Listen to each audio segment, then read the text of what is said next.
So I'm here for the summer right now for until like the end of July, just in Northern California.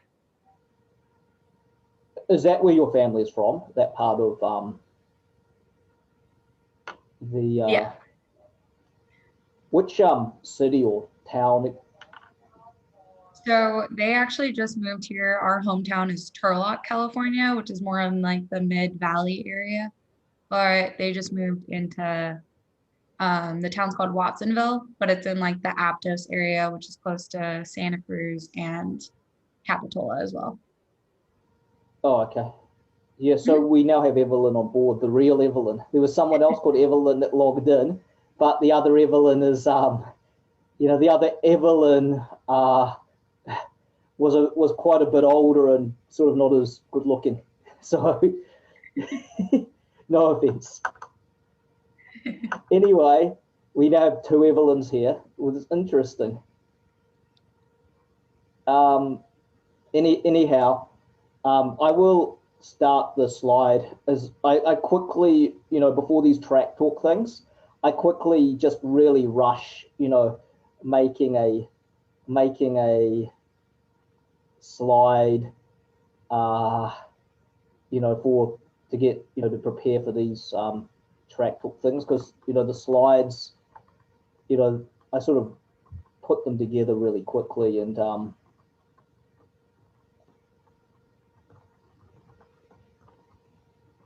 this thing is what do you call it? It's this Zoom thing's very awkward to navigate because there's sort of a lot of windows going on at the same time. Um,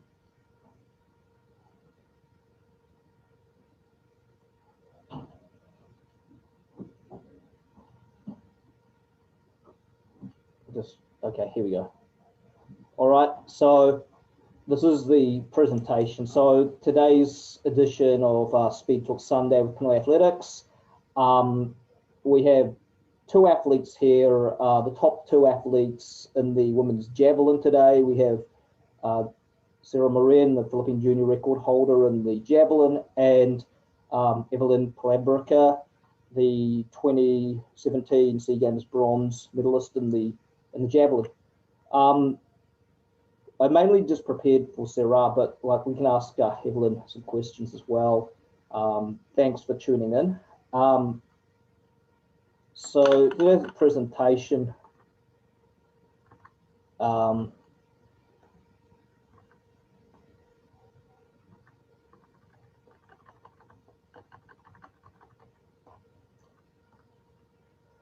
So our special guest today is Cerah Ellen Moren from the US, and we're streaming here from Australia and California in the US and from the Philippines. So we're in three different time zones today. I'll just begin off by just going through some highlights. So I basically quickly, and I prepared this presentation in about 15-20 minutes. So I just basically rushed through all my data and just sort of compiled everything. So there's Cerah Moren, was born 22nd July 1999, acquired a Filipino passport in, I think it was 2012, like according to my records. So her progression in the javelin, 2012, 2013, 2014, 2015, 2016, 2017. So just slowly moving up the Philippine ranking list until 2017. She was able to capture the Philippine junior record in the javelin. So up till that point, Cerah had not represented the Philippines yet, up to the point where she captured the Philippine junior record in 2017. However, if we flick to the next slide, so I'm not sure if some of this data is correct, but like 2018 was a gap year. So I'm assuming that you had some kind of injury. Was it in 18 or 20? 2018? So yeah, it was 2018. It was my first freshman year in college, but I actually tore my UCL, my ligament in my throwing elbow. So I had to get surgery on that to repair, and that took about a year. And so was it, how many different surgeries did you have to get in order to like get the torn UCL fixed? So it was just one surgery. They took like a ligament in a different part of my body. Like they took a ligament from my left arm to repair the torn one in my right arm, in my elbow. And then it was like about 6 months of rehab and physical training all over again. And then 6 months of actually javelin training to build back that strength. So it was about a year of rehab. So the injury itself, how did it happen? Did it happen in practice or did it happen in a comp or did it happen Um, in, like, where did the injury actually occur? Or was it sort of just gradual? my trainers at my college don't actually know how exactly it happened, and neither do I. We kind of think it was more of a gradual thing because my high school training and college training, first year in college, were very different. Since high school, I did multiple events instead of just javelin, but college, it was just javelin. So now it was purely javelin training. So I was able to fully lift, train everything. I had full range of motion, but it hurt really bad when I threw. So it took like about a month and a half after it started hurting for me to actually get an Yeah. MRI looked at it to find out that it was torn. So when it was injured, um, was it just the javelin range of motion that actually um, was painful? But what about just lifting in the gym, like in different planes of motion? Was that still painful, or was that sort of bearable? Was that okay? Yeah, so it was a unique situation because lifting and any drills that we did, it was perfectly fine. Like it Yeah, wasn't any pain with that at all. But when it came to throwing, it was really painful. So I had to yeah, adjust my practice to only throwing tennis balls during that time until I found out that it actually was torn. yeah. So, like for example, like as an elbow injury, like for example, if you do the bench press, would that have applied a lot of force on it, or That was actually fine. Bench press, cleans, yeah, snatch was a little difficult just with like the overhead stuff, but I just did yeah, like because you've got to very sort of twist, you sort fast. of twist the snatch. It's always a difficult one, right?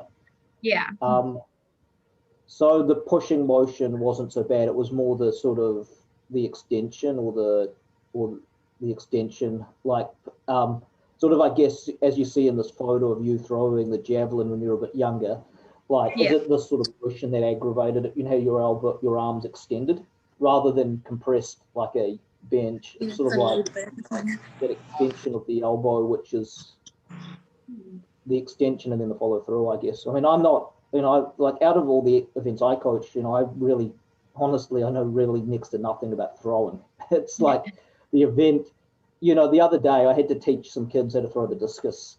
And Mm, it's like, I went to the other coach, is it okay if I just, if we just do some sprint starts or something? Because I yeah. really got no idea about how to, coach, like how to coach the discus or the javelin or the shot put or anything. That's the only event I don't know how to coach apart from that and the triple jump and the walks and the pole vault. I don't know how to coach everything else. I'm sound with. So okay, so 2018, recovering from an injury, and then in 2019, you Hmm. actually came out and threw 48.11, which Hmm. was second behind that lady who's just joined us in the room, Evelyn, like in the 2019. So honestly, Evelyn, 2015, fourth in the Sea Games. They kind of wanted to um, drop her at that point afterwards, but I would have none. I'd have none of that. So like basically, she came back in 2017, got a medal because she's still very young in 2015. So she's Hmm. only 21 at that time, and throwing events, throwers. I mean, Evelyn's still I think now 26, 27. So like in my view, like some of the throwers in the javelin, peak in your 30s. It's an event where you get better because you get stronger, and it's not like sprints, which requires a lot of. Yep, sorry, but yeah. So that's just my mum. So like anyway, uh, in the sprints, it requires a lot of flexibility and that wears out after time. But I guess in throwing event, as you get older, you get stronger in the gym. So, your throws are going to get better. And, throwers in 30, 35, it's still, hitting their prime at that point. So, at 21, Evelyn still had a lot, and she continued to improve up into the 50s. And I think her PR is 50.50 now. I think she's over 50 meters now in the jab.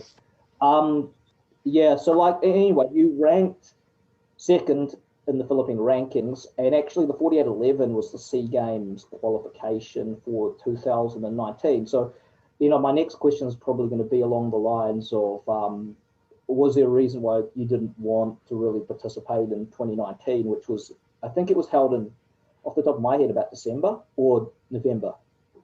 At that point of the year, your season was sort of done, or what was the... So how my training works with college, because our season is in like the spring, so it's March through June is when we compete for college. And my coach at our college is specifically training us to peak and compete then during that time.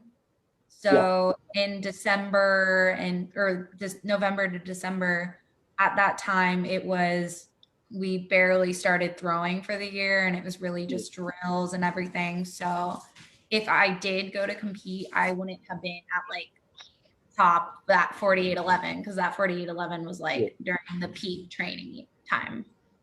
Is that a similar reason why, for example, when you were sent to the World University Games in Napoli in Italy in 2019, that was sort of an out-of-season period at that point? Because I noted that, you were sort of not throwing around the 48 range at that time of the year. I'm just saying it's an out-of-season period. So in 2020, I didn't really have any results. So I'm guessing, was it mainly COVID in 2020? Yeah, so 2020, because of COVID, outdoor track for colleges didn't happen. So that season got postponed and everyone got like an extra year because of that.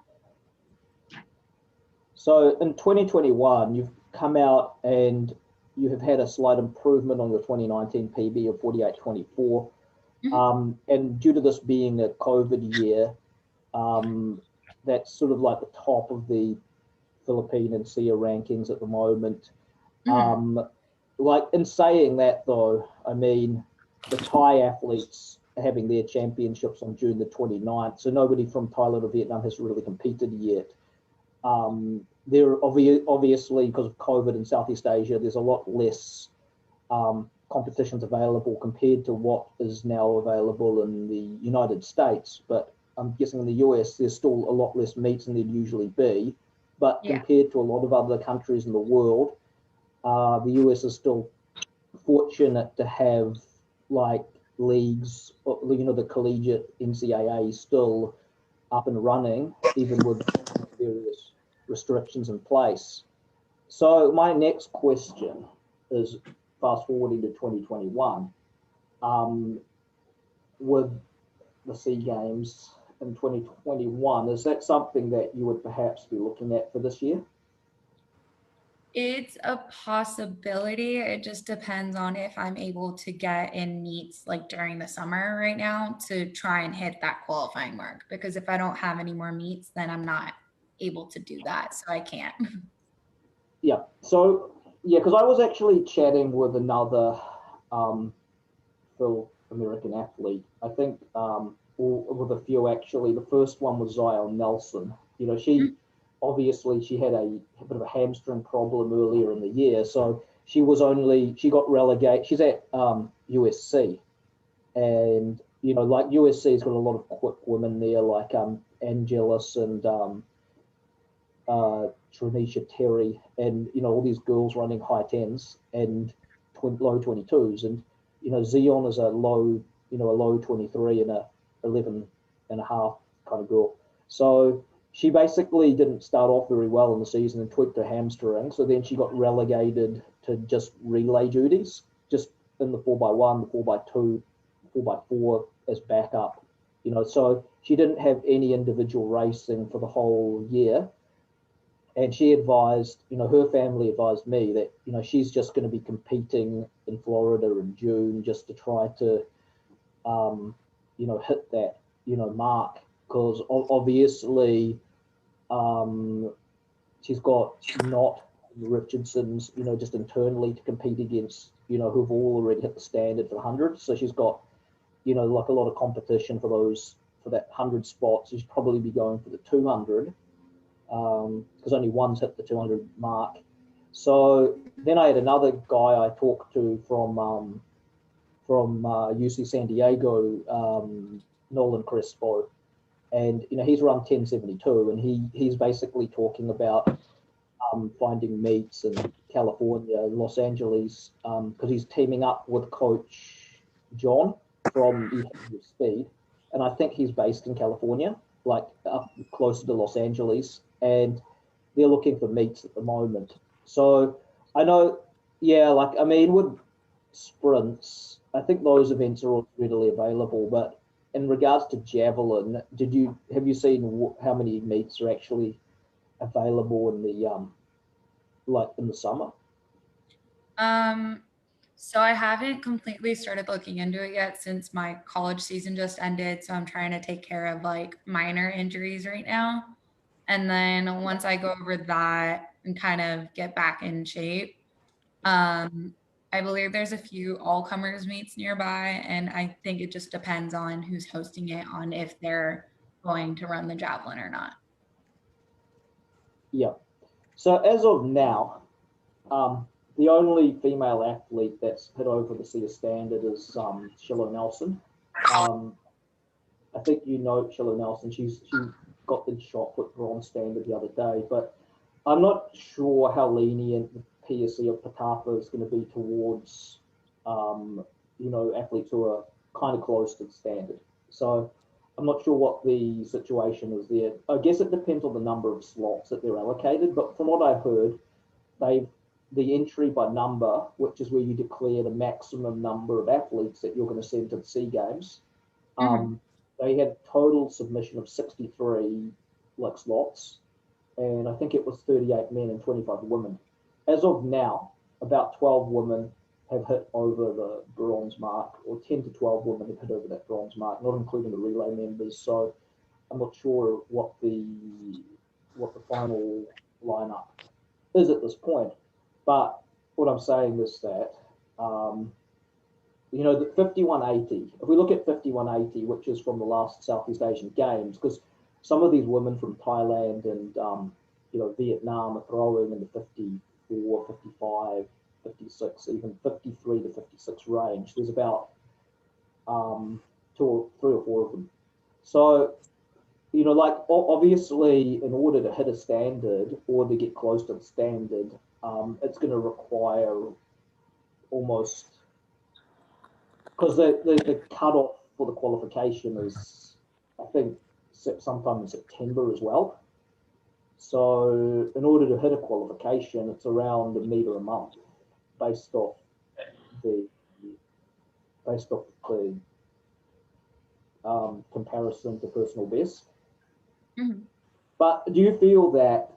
Okay, I'll ask this. Do you feel that within the next 3 or 4 months, you have a good chance of breaking your personal best on multiple occasions? I'm not so sure about multiple occasions. I'm hoping for one though, because I do feel like after a full year of training since my injury, I do feel stronger and feel like I can throw farther than that. It's just the circumstances of it. But yeah. I'm guessing it's more about consistency in terms of being able to get those upper range throws in. Yeah. That's why this year was really good for me training and competition wise, because my technique and my distances, like my marks throughout every competition, was pretty consistent, which is something I haven't been before this year. So like PRing, like throwing a personal best and being consistent at majority of my meets was actually a really good progression for me. Yep.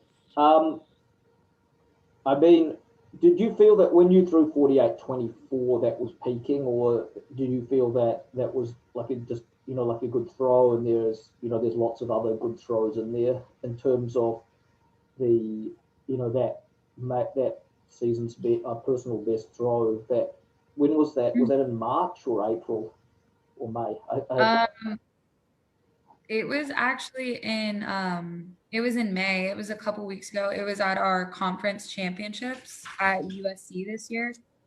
And it was on, so I was in the first flight in the throws, and it was on my third throw, and I ended up being the top person in that flight. So I automatically qualified for the finals Yeah. from that throw. And I think if I maybe stayed warm a little longer, probably warmed up sooner, because I had to sit and wait for second flight to finish and then re-warm back up, because my progression in the finals was a good series too, but it just wasn't far enough. But I feel like if I was warmed up a little more, because it was pretty cold that night, that I could have had more in me as well. So that was an evening event. Hmm. Okay. Like in all honesty, like how far away in terms of training do you reckon you would be towards, say, throwing over 50? I, depending on if I'm not able to hit it this summer, depending on the meets that I go to, I feel like it's a strong possibility for next season for me. Yeah. Um, okay. So next question regarding your athlete at Arizona State, is that correct? Mhm. Yeah. And as mentioned, I guess you qualified for the West NCAA finals in 2021.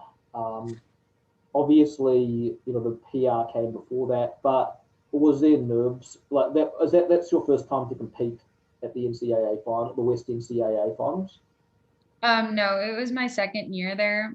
Um, Yeah, my first year there was the 2019 season, but it was weird circumstances at that meet because we threw a really strong headwind. So a lot of people didn't do their best because they all throw really high with the jab, which would work, yeah, but it doesn't work with the headwind because it kills it, like it dies it down. yeah. Because my technique and I was really good that meet and I felt really good. It's just I wasn't able to hit the right spot with the wind. So in the javelin, the headwind is disadvantage as is in the sprints, but in some of the throws like the discus or the hammer, is the headwind still a disadvantage, or is it like Um, I don't think it's a disadvantage for the hammer. I'm not really specific in that event, so I can't give the actual answer for it. But maybe we should hammer, ask Shimmer that? yeah, but hammer, I don't think it's as much of a disadvantage just because the hammer's a heavy implement and it's moving super quickly. And I think discus is kind of the same thing as well as javelin. It's just you have to be able to hit it right. And it could either help it go farther or die it down to where it doesn't go as far as you would normally throw. Let's move to the next screen. Okay, so this is like the ranking for the Philippines. I basically put all these stats together. So basically, this is the ranking list for the Philippines. Sorry, the all-time list for the Philippines in women's javelin. So you're sitting at number 5. So I actually Evelyn's PR is actually a bit higher than what I quoted before. So it's like 50.81. Um, so this is the ranking. So obviously also on the ranking lists, Geraldine, Rosie, then Evelyn, and then Lavendia. Then from the ranking lists, uh, Rosie and Lavendia were both SEA Games champions. I think Rosie got it once or twice. Lavendia won it 3 times, and Geraldine was only second at silver in the SEA Games, but she's obviously held on to that. She had a very good throw in the national championships about 20 years back, and that record's stood for a long period of time. Do you see yourself in terms of progression? I mean, what year are you now in college? I'm actually in my second year competing, so I still have 2 more years. Yep. Do you see yourself throwing past the collegiate point, or at that point would you be looking at, just getting a full-time job? I want to continue training and I want to still throw for as long as I can. It just trying to figure out coaching wise and stuff as well because I would like to try and stick with my coach at Arizona State right now. So it all just depends on how that Yeah. works out. But I do want to plan to throw post collegiate. Yeah. So you're like, I'm guessing by my count, you're like almost 22 at this point. Yeah, 20. So by the time you graduate, you'll be what, like 25, Um, 24? so college wise for me, it's actually a little different because I had my medical red shirt my freshman year from the injury and Yeah, then red shirt again because of COVID since the season got canceled. So I yeah. actually graduate next semester, but I'm going to do a master's and still finish off those 2 years of collegiate season that I have.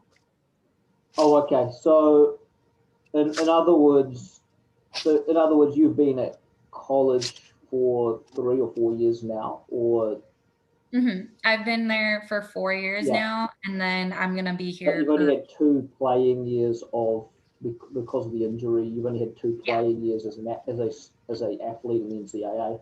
What's yeah. for the just as a matter of interest, because I'm not really that familiar with the NCAA system. Like, how many years of playing is each athlete allowed in total?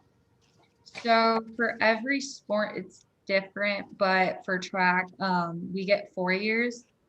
Yeah, And I believe most athletes are allowed one redshirt year, but I use my redshirt year as a medical redshirt where it's like you're just training and healing, but you're not competing for the team. So that yeah, was my freshman year because of my injury. And then I got an extra year back as well because COVID and that canceled out seasons for everyone. So everyone got that year back. yeah. Okay, so yeah, so like so 4 years became two playing years in that Yeah. aspect. Okay, right. So I'll just flip to the next screen. So it's the junior records of all time. So there was someone who was like 2 centimeters behind, but I think now they've progressed into the senior ranks. So before Evelyn and Rosie held the junior record prior. So there's this list of stats. And then, like in further detail, all the age grade records, which are sort of unofficial, Hmm. um, through the shot, discus, hammer, javelin, before the specialization into the event occurred. Do you Yeah. still do other Do you still compete in the other events as well, or are you just primarily just doing the javelin now? Because I noticed that Shiloh Nelson still does. She does the shot, the hammer, and the discus. Hmm. Um, so in high school, I did all the events, but I loved the javelin a lot more than the other ones, and I felt like I could get a lot farther in that and throw farther as well. So that's when I came to college, I wanted to specify in that event and only that event.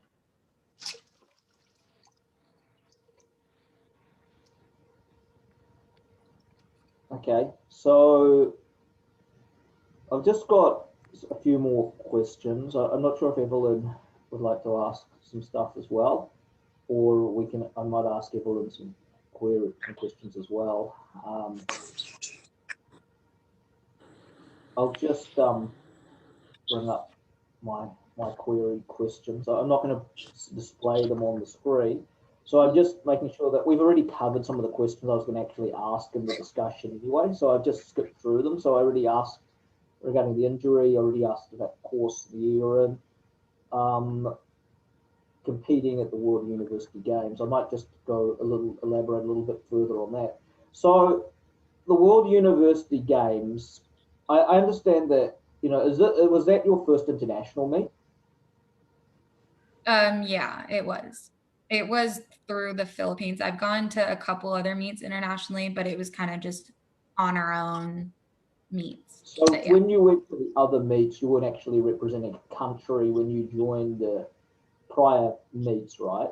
It was Yeah. just it was just It, basically just kind of like you just went and joined them unattached. yeah.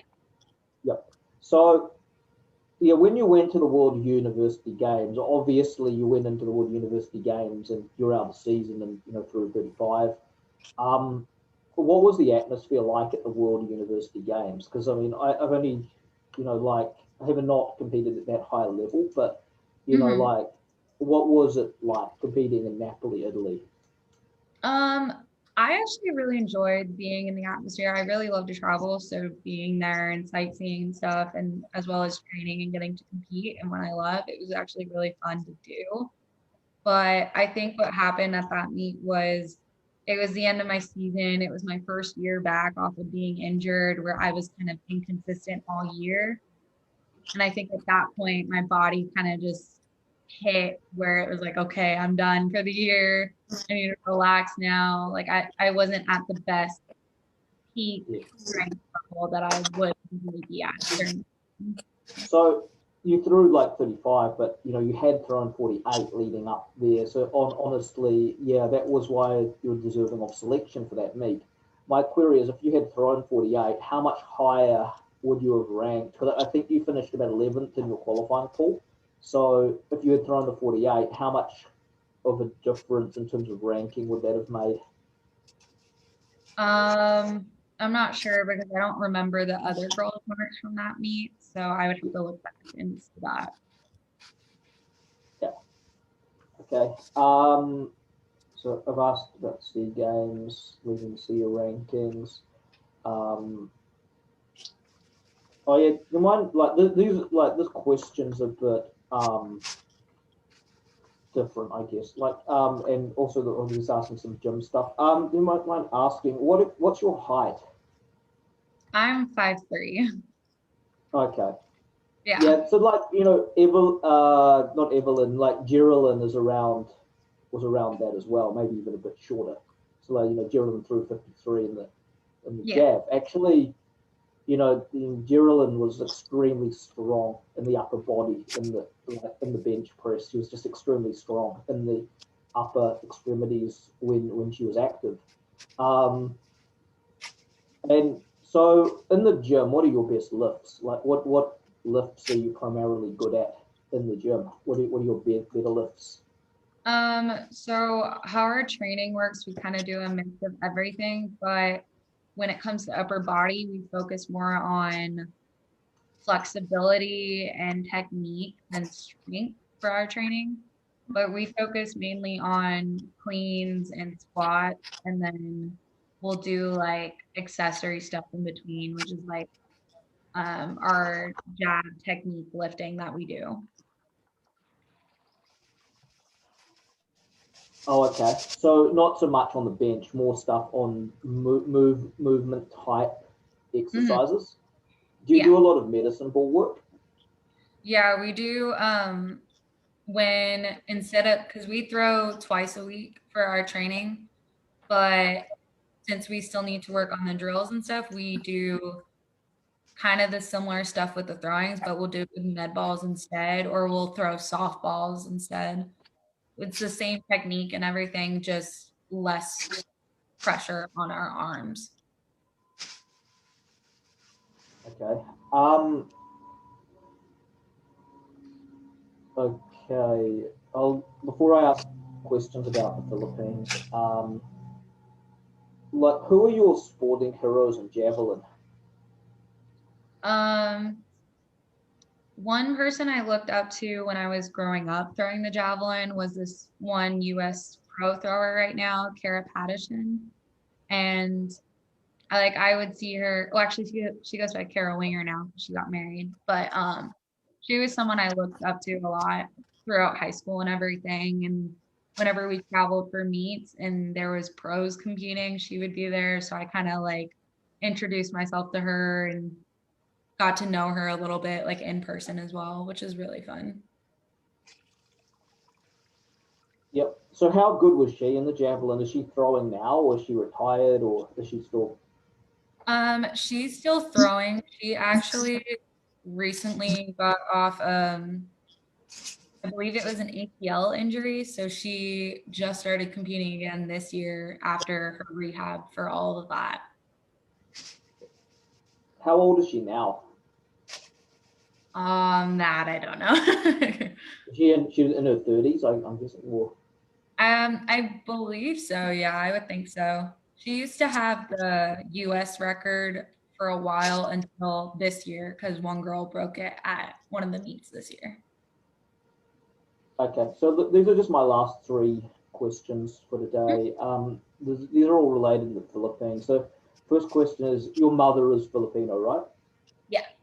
Yeah. Do you know which part of the Philippines she is from? Um, I can't pronounce it. I can't pronounce it right. But her hometown was Dangbatkayan. I don't know if I said it right. Okay, so she's from the Visayas. Hmm.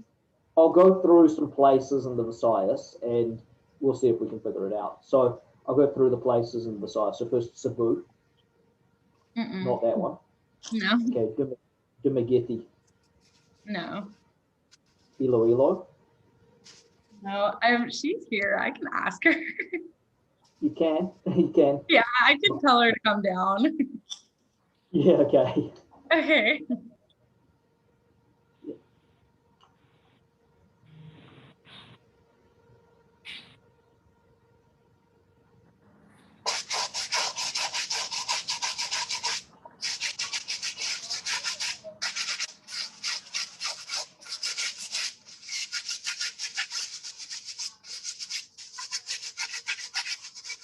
Yeah, this is my mom.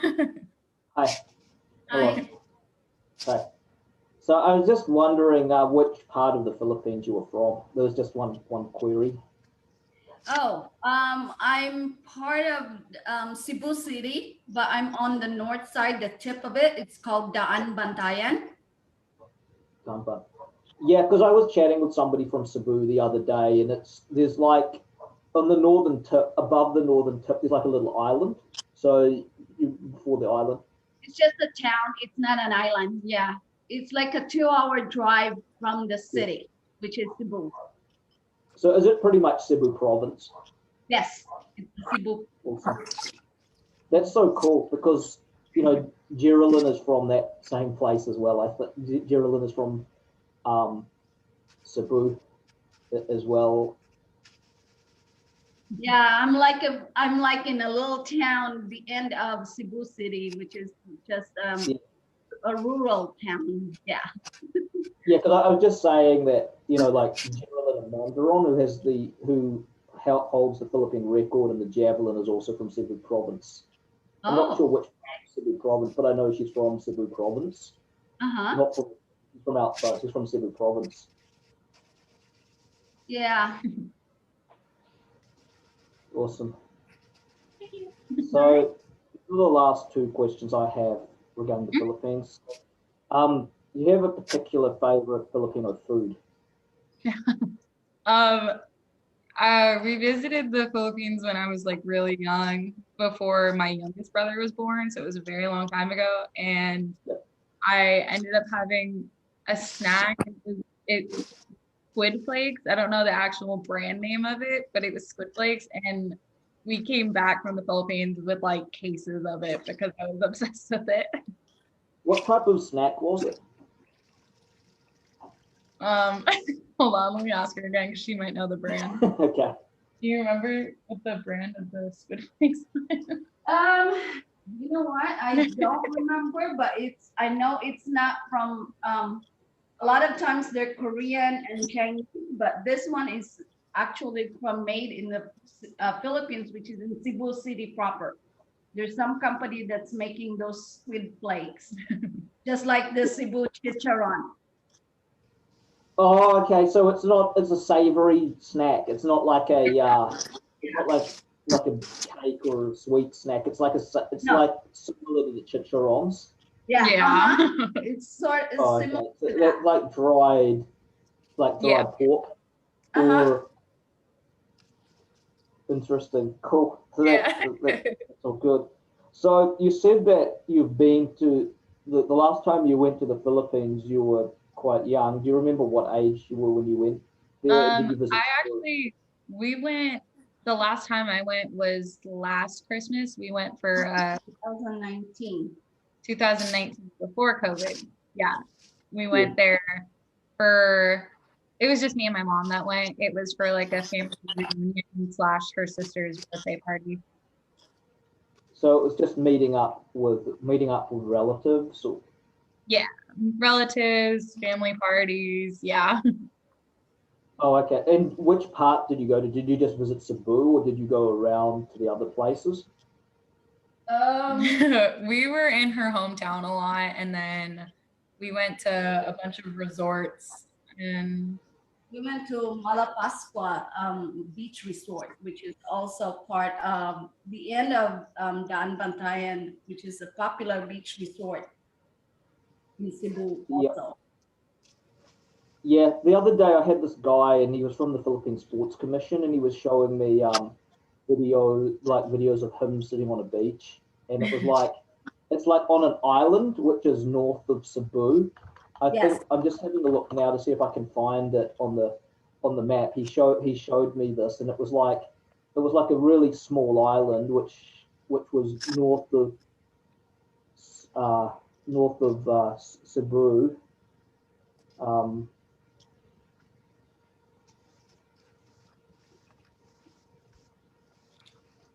Yeah, I just found Dan Bantayan on the map, yep, and the island, it's really tiny. The island is, I think it's that Malapascua Island. He showed yes, he showed me that. that's Mhm. it. Yeah, Malapascua. Yeah. is that where you went, Yes, or Hmm. yeah? Because he showed me a um video of him sitting like on a beach here having some wine on the beach and like yeah. Yeah, the it's It's really of nice there. Malacca Island because they're planning on holding the Philippine Sports Commission is trying to start a water sports program up there. That's what he Okay. was trying to indicate to me the other day when I had a video chat with him. So he was in charge of he's in charge of the government sports program in that part of the country. So he's just talking to me about all that. All right. So I think, yeah, I'm now out of questions. I'm not sure if Evelyn would like to ask something, but she does apologize because she doesn't have a very good internet connection over there. I'm No, not sure whereabouts she is at the moment, but it was good for Evelyn to join in. And I'm also mentioning to you now, as I'm not sure this is too relevant, but like they are planning their national championships in around the middle of September, but they don't have an exact date. That's okay. that's all I know at the moment. I think they're going to have it at Baguio City. Okay. Yeah, so like that's just a possible thing to note. But I guess you just have to see how things go in terms of meets and how the summer meets progress in terms of if that's a Hmm. possibility. But yeah, like I mean, um, the standard is pretty tough, I would say. But then again, like they may or may not stick to it. It depends on really the number of women they have qualified and like in those 25 slots. As of now, they have about 10 to 12. So there's Yeah. still about 10 to 12 next best performances based on IAAF points, which they will use to compare other events. Anyway, thanks for your time. I think we've been chatting for about just under an hour. Mhm. Um, and also thanks to Evelyn for joining us, even though her connection wasn't the best today, but she still took some time out to listen to conversation, and I do hope that things are going well for Evelyn. I will also note that over there in the Philippines, their national athletes have had their first COVID vaccinations. So I'll just catch up with Evelyn after that to just check to see if she's had her jab, her COVID jab, and then they're having their next COVID jab in a couple of weeks. Of course, tough over there because they haven't really had any meets, and so athletes will be going to nationals with no meets. Like you just go to nationals and throw, or go to nationals and run. But through Pinoyathletics, we have been able to do some sprint and running events, but that was simply because even though we don't have a budget, the PSC doesn't have a budget, the Philippine Track and Field didn't have a budget, we had coaches and parents that just volunteered to officiate at meets, and we were able to do the running events. The problem is with the throwing, the field events is they require a higher level of officiating, which is really, those events are pretty dangerous. You've got kids chucking around a javelin, and if the official's not trained in what they're doing, then there could be a major incident.